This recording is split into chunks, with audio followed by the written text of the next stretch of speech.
बच्चे भी ये क्रिसमस का पूरा ड्रामा मना रहे हैं। मेरे प्यारे साथियों, मैं फिर से आपको कुरान के दूसरे पारे की आयत याद दिला रहा हूँ, या अय्युहल्लज़ीना आमनू उदखुलू फिस्सिल्मी काफ़ा, ऐ ईमान वालों तुम इस्लाम के अंदर पूरे के पूरे दाखिल हो जाओ। अभी तो 25 दिसंबर की रात खत्म हुई, 4-5 दिन के बाद 31 की नाइट आएगी, 31 दिसंबर की रात आएगी। साल भर में जितनी शराब नहीं पी जाती उतनी उसे एक रात में पी जाती है। साल भर में जितना ज़िना नहीं होता उसे एक रात में होता है। साल भर में जितना नाच गाना नहीं होता उसे एक रात में होता है। आपके पूर्णिया में, आपके अररिया में, आपके फॉरबिसगंज में, आपके कटिहार में, आपके पटना में, आपके तमाम बड़े बड़े शहरों में जो 5 स्टार होटल हैं वहाँ प्रोग्राम होते हैं। वहाँ नाचने वाली नचनिया को बुलाया जाता है, वहाँ डांस करने वाली डांसर को बुलाया जाता है। और आपको जान करके हैरत होगी, 20-20 हजार के टिकट वहाँ पर होते हैं। और हमारा मुसलमान नौजवान टिकट की लाइन में लगकर के वो टिकट खरीदता है और हैप्पी न्यू ईयर का जश्न मनाने जाता है। वज़ा में तुम हो नसारा तो तमद्दुन में हुनूद, ये मुसलमान है जिन्हें देख के शर्माए यहूद। अरे हमारा तो इस्लामी कैलेंडर मुहर्रम के महीने से शुरू होता है। हमारा इस्लामी कैलेंडर मुहर्रम के महीने से शुरू होता है और हमें तो मुहर्रम के महीने में भी नया साल मनाने की इजाजत नहीं दी गई। हमें तो वहां पर भी नया साल मनाने की कोई रस्म नहीं निभाना है। ये कैलेंडर तो हमारा कैलेंडर भी नहीं है। बेगाने की शादी में अब्दुल्ला दीवाना, हम अंग्रेजी कैलेंडर का नया साल का जश्न मना रहे हैं। हम हैप्पी न्यू ईयर लिख रहे हैं, हम फेसबुक के ऊपर लोगों को मुबारकबाद दे रहे हैं, हम व्हाट्सएप के ऊपर लोगों को मुबारकबाद दे रहे हैं, जबकि ये मुबारकबाद का टाइम नहीं है। अगर आपकी जिंदगी से सन 2022 खत्म हो रहा है और सन 2023 शुरू हो रहा है तो ये कोई खुशी की बात नहीं है, ये तो सोचने की बात है, ये तो रोने का मकाम है, ये तो गौर करने का मकाम है कि आप तो अपनी जिंदगी के 1 साल को आपने और गंवा दिया। आप तो अपनी मौत से कदम और करीब हो गए। आपकी जिंदगी की किताब से एक वर्क अल्लाह ताला ने और निकाल दिया और आपकी जिंदगी की ईंट से एक और, जिंदगी की इमारत से एक ईंट और गिर गई।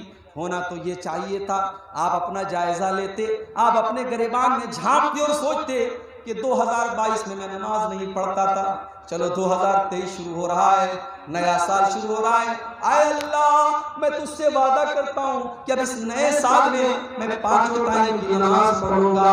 आप कुरान नहीं पढ़ते थे, होना तो ये चाहिए था, साल पलट रहा है तो आप अपनी इस कमी को दूर करते, आप अपनी जुबान से गाली निकालते थे।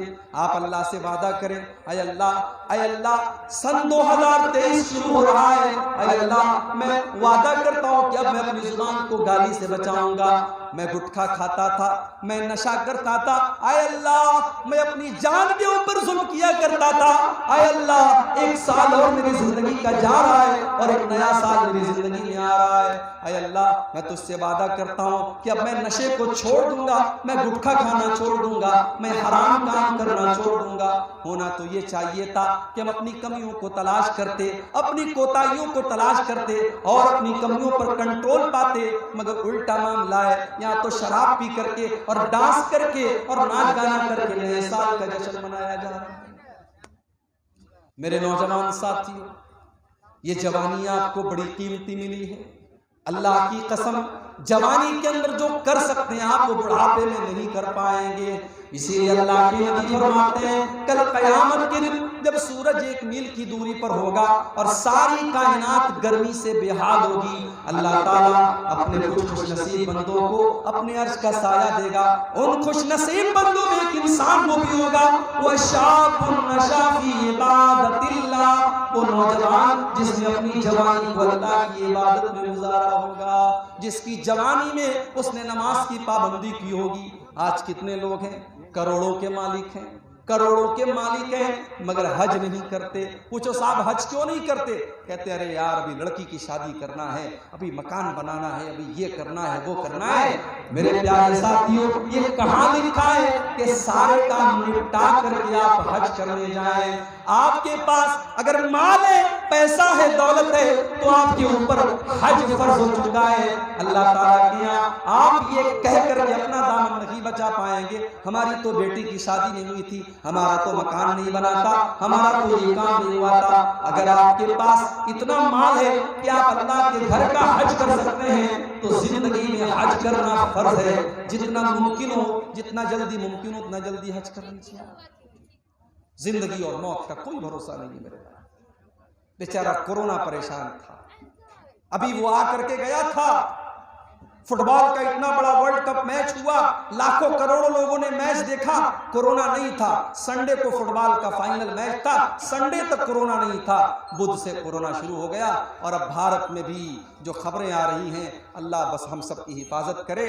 लोगों की कमर पिछले लॉकडाउन में ऑलरेडी टूट चुकी है, अल्लाह किसी और लॉकडाउन से हम सब की हिफाजत करे मेरे भाइयों। लेकिन हालात ये हैं कि कोरोना फिर से लौट रहा है। एक ऐसे दौर में हम और आप जिंदगी गुजार रहे हैं जहां जिंदगी और मौत का कोई भरोसा नहीं। मौत एक कदम की दूरी पर है हमसे और आपसे। कब आपकी बाइक का बैलेंस डिसबैलेंस हो जाए, कब आपकी कार का एक्सीलेटर काम करना बंद कर दे, कब आपकी कार का ब्रेक फेल हो जाए, कब आपके साथ कोई हादसा हो जाए, कब कौन सी बीमारी आए और आपको आपका काम खत्म कर दे। मेरे प्यारे साथियों, इंसान की जिंदगी पानी का बुलबुला है, अल्लाह ताला का फैसला आता है और इंसान इस दुनिया से चला जाता है। बड़े बड़े ताकत वाले लोगों की ताकत खत्म हो जाती है। जिनकी दौलत का पर उनको बड़ा नाज था, जिनको अपनी ताकत पर बड़ा नाज था, जिनको अपनी प्रॉपर्टी पर बड़ा नाज था, जैसे उनका इंतकाल होता है, उनकी मौत होती है, उनकी सांसें उखड़ती हैं, सारा माल तो दूसरों का हो जाता है, सारी प्रॉपर्टी तो दूसरों की हो जाती है, और अपने साथ वो एक पैसा भी कब्र में लेकर के नहीं जा सकता। ब्रांडेड करने वाले और ब्रांडेड कपड़ा पहनने वाले भी मरने के बाद उनका कपड़ा उनके कमरे में पड़ा है और कोई उनके कपड़े को पहनने वाला नहीं है। अपनी 4 व्हीलर गाड़ी में, अपनी फॉर्च्यूनर गाड़ी में सारे गांव में अपनी धाक जमा करके चलने वाला जब इंतकाल हो जाता है, जब मौत हो जाती है, तो 4 लोगों के जनाजे, 4 लोगों के कंधे पर उसका जनाजा जाता है। इतना बेबस हो जाता है, इतना कमजोर हो जाता है कि 4 लोगों के सहारे वो कब्रिस्तान जाता है। वो अपने पैरों से चल करके कब्रिस्तान भी नहीं जा सकता। कब्रिस्तान पहुंचता है, जनाजे की नमाज होती है, उसको कब्र में उतारा जाता है। उसका बेटा रो रहा है, उसकी बीवी रो रही है, उसके घर वाले रो रहे हैं, मगर कोई ये कहने को तैयार नहीं है। बेटा एक बार भी नहीं कहता है मुझे अपने अब्बा से बड़ी मोहब्बत थी, मेरे अब्बा की बॉडी को रहने दो। बीवी एक बार भी नहीं कहती मुझे अपने शौहर से बहुत प्यार है, मेरे शौहर की डेड बॉडी को रहने दो। 24 घंटे से ज्यादा कोई उसकी डेड बॉडी को रखने के लिए तैयार नहीं है। कोई रखता है क्या? 24 घंटे से ज्यादा कोई डेड बॉडी को रखने के लिए तैयार नहीं है मेरे। इतना बेवैल्यू है, इतना वैल्यूलेस है इंसान, उसकी औकात तब पता चलती है जब उसको मौत आती है। जिंदगी में जो नहाने जाता था